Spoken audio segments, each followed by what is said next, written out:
June's on vacation. Trent's filming. We're putting big ass sprockets on a Harley Davidson Nightster.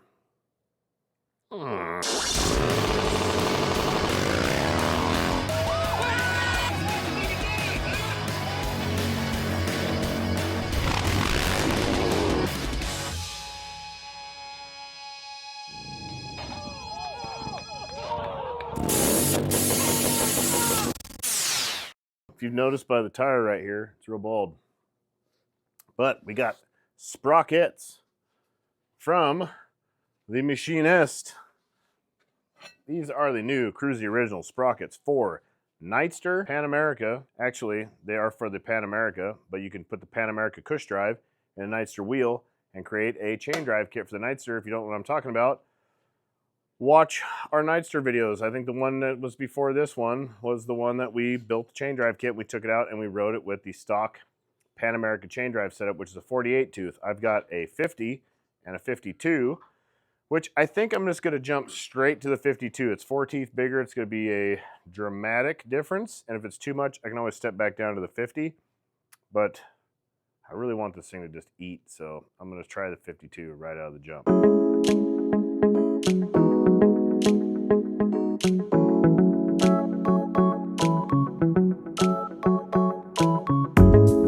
There it is. That's the cush drive off the Pan America. This is the stock chain drive set up for the Pan America. You can order this from Harley Davidson. We can get it for you, whatever you need to do. It slides right in. Front sprocket is also off the Pan America, also available from Harley Davidson. All you got to do is buy chain instead of chain up, and you can run this. This is pretty much stock gearing with this chain drive setup. It doesn't really change much. It does give you just a little bit more sack because you got a chain. It's just a tiny bit lower geared. It is a tiny bit better, but it's not it. So I think I'm going to go straight 52. I also have this. It's extremely exciting. These are from polyurethane making guys at Alloy Art. This is a polyurethane cush drive bushing for a Pan America, which also works on the Nightster and the Sportster S. I would presume, I'm pretty sure it's safe to presume that it's all the same. I need to sharpen my knife. That's pretty pathetic. Just taking a beating. Been cutting dynamite out of the back of my Corvette for days on end. Man, that is far superior. That's going to hit so much harder than this guy. Look at mine. She is smoked. That's 300 miles. Look at this. Stiff. You want it nice and stiff for when you're penetrating. This one, that's flaccid. Yeah, that's hard clutch dumps, lots of drifting, lots of burnouts. But that thing's smoked. Yeah, dude, it's all cracked. Dude, that's bad. All right, in the trash. I'm not going to run this wheel because the tire's toast, and Trent's bike is apart right now, and the rear wheel just happens to be out of it. So you gotta put a rudder on it.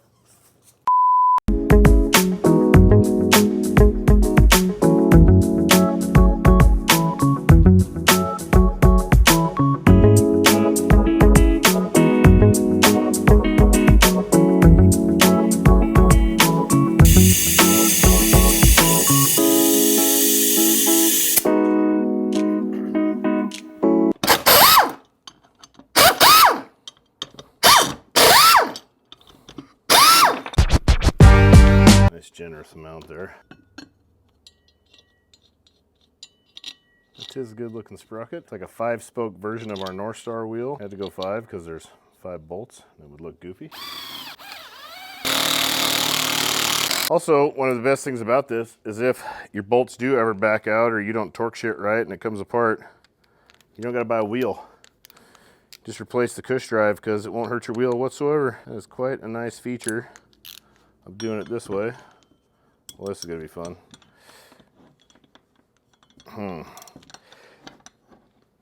Oh man, they're probably 35 already with the gun. Beautiful. They were torqued. All right, sprocket's done. If the tire's going to soften up in the heat, it's probably going to take a while. Simone. Tire number 2. This is a really old Kenda. This is a pretty gnarly tire when it's stock.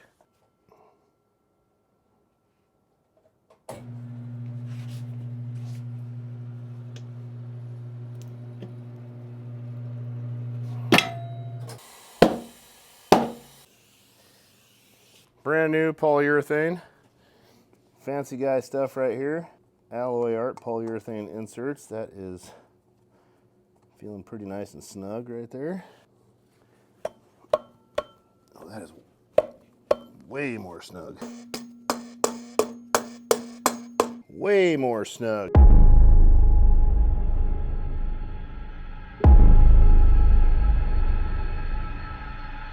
Defining moment to see if we have enough chain left over to not have to take any links out. The wheel comes out of this thing real easy. Put it back in is an absolute fucking nightmare.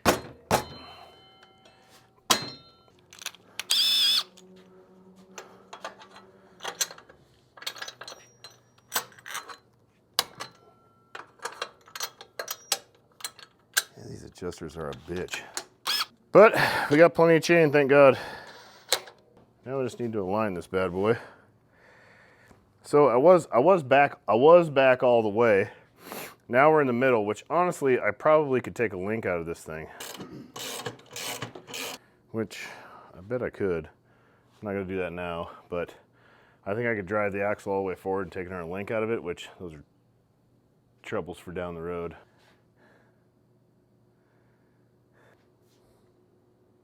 Wow, man, I nailed that shit with the electric impact. Dead on. Eyeballed her. All right, so we'll put it down on the ground. Put a little weight on it, check the chain tension. I could probably stiffen that up just a hair.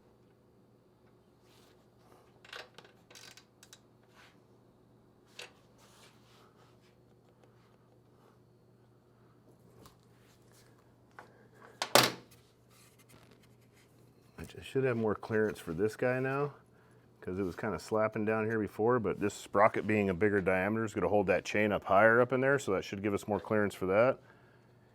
So I might go just a hair tighter because it is a brand new chain.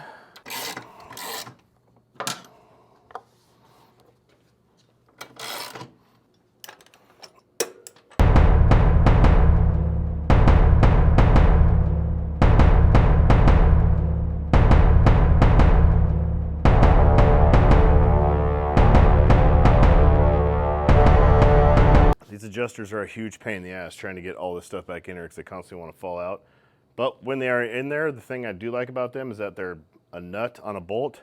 They're never going to vibrate loose and fall out the back of your bike like a Dyna does. That part's nice. When they're together, they work well, they adjust well. It comes apart super easily. Just getting it all back in, it's have a friend hold these together because they're constantly falling out. You've got this adjuster falling out, this spacer constantly falling out.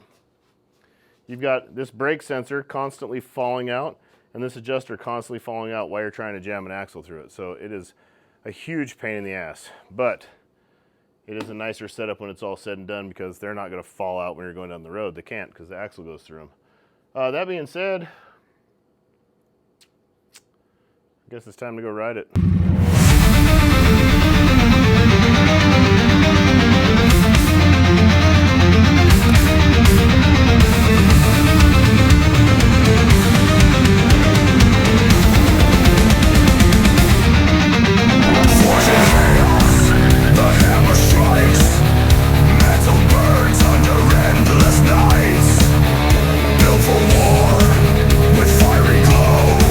Kruesi Originals.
a new bike.